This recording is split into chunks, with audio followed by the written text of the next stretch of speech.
ഇപ്പൊ ആ സിനിമ തുടങ്ങിയ ശേഷം എവിടെ എത്തി ആള് അല്ലെ? ആള് ഇപ്പൊ എത്ര പടമായി ഇപ്പൊ? സത്യം പറഞ്ഞാൽ ഇപ്പൊ ചെയ്തുകൊണ്ടിരിക്കുന്ന പടം എന്റെ 58ാമത്തെ പടമാണ്. സെഞ്ചുറി കഴിഞ്ഞു. ഞാൻ പറഞ്ഞിട്ടില്ല, സെഞ്ചുറി കഴിഞ്ഞു, ആഘോഷിക്കേണ്ടതാണ്. അതെ അതെ. ഇപ്പൊ മസ്തിഷ്ക മരണത്തിലുണ്ട് അല്ലെ? പറഞ്ഞ കൃഷാന്തന്റെ എല്ലാ സിനിമയിലും ഉണ്ട്. എനിക്ക് നമുക്ക് പെട്ടെന്ന് വരുന്ന മറ്റേ ആവാസ വ്യൂഹവും പുരുഷപ്രേതം, പിന്നെ പോലീസുകാരുടെ അഭിനയിച്ച കേരള ക്രൈം ഫയലില് എനിക്ക് ഭയങ്കര ഡിഫറെന്റ് ആയിട്ടുള്ള ഒരു ഷിൻസിനെ എനിക്ക് കാണാൻ പറ്റിയില്ല.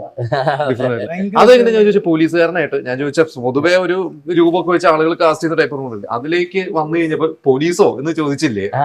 ഞാനത് വേറെ ഇന്റർവ്യൂവിലൊക്കെ ഞാൻ പറഞ്ഞിട്ടുണ്ട്. എന്നെ സംബന്ധിച്ചിട്ടുണ്ടെങ്കിലേ, ഞാൻ പോലീസ് എന്ന് പറയുമ്പോൾ എനിക്ക് അത്യാവശ്യം വണ്ണമുണ്ടെന്നും വയറുണ്ടെന്നും ഒക്കെ എനിക്കറിയാം. അപ്പോൾ ഒരു കോൺസ്റ്റബിൾ, അത് ഞാൻ എന്നെ ഈ പോലീസ് കോൺസ്റ്റബിളായിട്ട് കാസ്റ്റ് ഞാൻ അഹമ്മദിനോട് പറഞ്ഞൊരു കാര്യം അതാണ്. അപ്പോൾ എനിക്ക് ഈ ഷൂട്ട് തുടങ്ങുമ്പോഴും ഈ ഒരു പ്രശ്നം ഉണ്ടായിരുന്നു. അപ്പോൾ അജു ഒരു ദിവസം ഷൂട്ട് തുടങ്ങിയിട്ട് റൂമിലേക്ക് പോകുന്ന സമയത്ത് ഒരു ട്രാഫിക് പോലീസുകാരൻ ഇങ്ങനെ വണ്ടി നിയന്ത്രിക്കുന്ന സമയത്ത് പുള്ളി അയാളുടെ ഫോട്ടോ എടുത്തിട്ട് എനിക്ക് അയച്ചു തന്നു. ചേട്ടൻ ഈ ആളൊന്നും നോക്കണം, സർവീസിൽ കയറി കഴിഞ്ഞാൽ പിന്നെ വർക്കൗട്ട് ഒന്നും ഇല്ലല്ലോ. പിന്നെ എനിക്കൊരു കോൺഫിഡൻസ് ആയി. പിന്നെ ഈ ക്യാരക്ടർ എന്ന് പറയുന്ന ഒരു ഈ സീനിയർ ആയിട്ടുള്ള പോലീസ് ഓഫീസർ, CPO സീനിയറാണ് ഇയാള്. എല്ലാ കാര്യങ്ങളും അറിയാവുന്ന, എല്ലാ ഊടായ്പകളും അറിയാവുന്ന പഠിച്ച കള്ളൻ, പഠിച്ച പോലീസ്, അത്രയ്ക്ക് സീനിയർ ആയിട്ടുള്ള ആളാണ്. അപ്പൊ പിന്നെ ആ ഒരു ഇത് എല്ലാം കൊണ്ട് ഒത്തിറങ്ങി വന്നു എന്നല്ല. പക്ഷെ പിന്നീട് അതിനുശേഷം കുറെ പോലീസ് വേഷങ്ങൾ ഞാൻ ചെയ്തു. 58 പടം എന്ന് പറഞ്ഞാൽ എനിക്ക് ഞാനൊരു 25-30 ഞാനും പ്രതീക്ഷിച്ചു. അപ്പൊ എന്തായാലും ലൊക്കേഷനിലൊക്കെ ഇങ്ങനെ വഴക്ക് പറഞ്ഞിരുന്നോ ഡയറക്ടർ?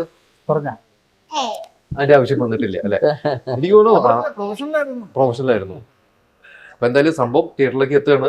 അപ്പൊ കുറെ അവാർഡുകളും വാരി കൂട്ടി.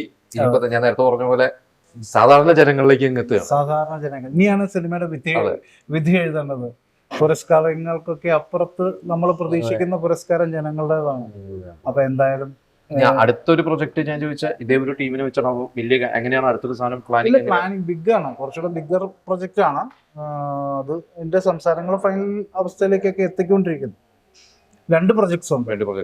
ഒരെണ്ണം ഒരു വെബ് സീരീസ് ആണ്, ഒരെണ്ണം ഒരു ഫിലിം. അതൊക്കെ അടിപൊളിയാവട്ടെ. അതായത് ഓഡിയൻസിനോട് എന്താ പറയണ്ട, March 8 വിമൻസ് ഡേയും കൂടിയാണ്. ഡയറക്ടർ തന്നെ കൂടി March 8 വിമൻസ് ഡേ, March 6 നമ്മുടെ സിനിമ ഇറങ്ങുന്നു. അപ്പോൾ ബട്ടർഫ്ലൈ ഗേൾ 85 March 6 അതായത് March 8 വുമൻസ് ഡേ ആണ്. ആ വുമൻസ് ഡേയുടെ പ്രാധാന്യത്തോട് കൂടി തന്നെയാണ് ഞങ്ങൾ റിലീസ് ചെയ്യുന്നത്. നമ്മൾ ഈ ഡേറ്റ് ഡെലിബറേറ്റ്ലി എടുത്തതാണ്. കാരണം സ്ത്രീക്ക് അത്രത്തോളം പ്രാധാന്യമുള്ള, സ്ത്രീകൾ ഉറപ്പായിട്ടും കണ്ടിരിക്കേണ്ട ഒരു സിനിമയാണത്. പെണ്ണുങ്ങളെ, നിങ്ങളുടെ സിനിമയാണത്. ഞാൻ നേരത്തെ ഒരു ചോദ്യം കൂടി തന്നെ എടുത്ത് വെച്ചിരുന്നു. സ്ത്രീപക്ഷം എന്ന് പറയുമ്പോൾ അത് പലപ്പോഴും പുരുഷ വിരുദ്ധതയായി മാറാറുണ്ട്. ഈ ഒരു സിനിമയിൽ അങ്ങനെ എന്തെങ്കിലും വിവാദങ്ങൾ വരുമോ, പേടിയുണ്ടോ? ഇല്ലില്ല, ഉദ്ദേശം മനസ്സിലായി. പുരുഷ വിരുദ്ധത എന്ന് പറഞ്ഞാല് ഈ സിനിമ ബേസിക്കലി പറയുന്നത് സ്ത്രീ പക്ഷ സിനിമ എന്നുള്ളത് കൂടുതൽ സ്ത്രീ കേന്ദ്രീകൃത സിനിമ തന്നെയാണ്. വുമൺ സെൻട്രിക് ആയിട്ടുള്ള സിനിമയാണിത്. അതിൽ തന്നെയും ഞാനിപ്പോ തന്നെ ഓൾറെഡി പറഞ്ഞു കഴിഞ്ഞു കുറച്ച്. കാരണം സിനിമയിൽ അവനവനെ തന്നെ തിരിച്ചറിയുന്നതാണ് ഒരു സ്ത്രീയെ സംബന്ധിച്ച് അവളുടെ ഏറ്റവും വലിയ എംപവർമെന്റ് എന്ന് വിശ്വസിക്കുന്ന ഒരാളാണ്. അവളുടെ ഒരു കഴിവിനെയും അവളുടെ ഒരു സ്വത്വത്തെയും അവൾക്ക് മുന്നോട്ട് പോകാനുള്ള എനർജിയും ഒക്കെ എത്രമാത്രം എനിക്കുണ്ട്, ഞാൻ എത്രമാത്രം കേപ്പബിൾ ആണെന്ന് ഇന്നത്തെ സൊസൈറ്റിയിൽ തിരിച്ചറിയുന്നിടത്ത് തന്നെ അവള് എംപവേർഡായി. തിരിച്ചറിവ് തന്നെ ഭയങ്കര എംപവറിംഗ് ആണ്. അല്ലാതെ ഭയങ്കര ഇപ്പം പോലീസിൽ ഒരു ഉയർന്ന മേധാവിയായി മാറുന്നത് സ്ത്രീ ശാക്തീകരണമാണെന്നോ, അല്ലെങ്കിൽ ഉയർന്ന ഒരു പദവിയിൽ ഇരിക്കുന്നത് സ്ത്രീ ശാക്തീകരണമാണെന്നോ ഞാൻ വിശ്വസിക്കുന്നു. ശാക്തീകരിക്കപ്പെടുകയല്ലേ.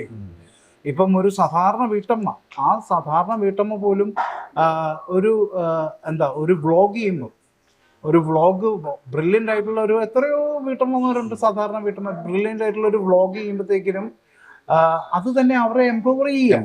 അപ്പം എന്ന് പറഞ്ഞ മാതിരി ഉള്ളിൽ ഉറങ്ങിക്കിടക്കുന്ന ഒരുപാട് കഴിവുകളുമായിട്ട് 4 മതിലുകൾക്കപ്പുറം അല്ലെങ്കിൽ ചുറ്റപ്പെട്ട് ജീവിക്കുന്ന ഒരുപാട് പേരുണ്ട്. അവർക്ക് പുറത്തേക്ക് പറക്കാനുള്ള വിങ്സ് കൂടിയായിട്ട് നമ്മുടെ സിനിമ മാറട്ടെ എന്ന് ഞാൻ ആഗ്രഹിക്കുകയാണ്. അപ്പൊ അങ്ങനെ തന്നെ സംഭവിക്കട്ടെ.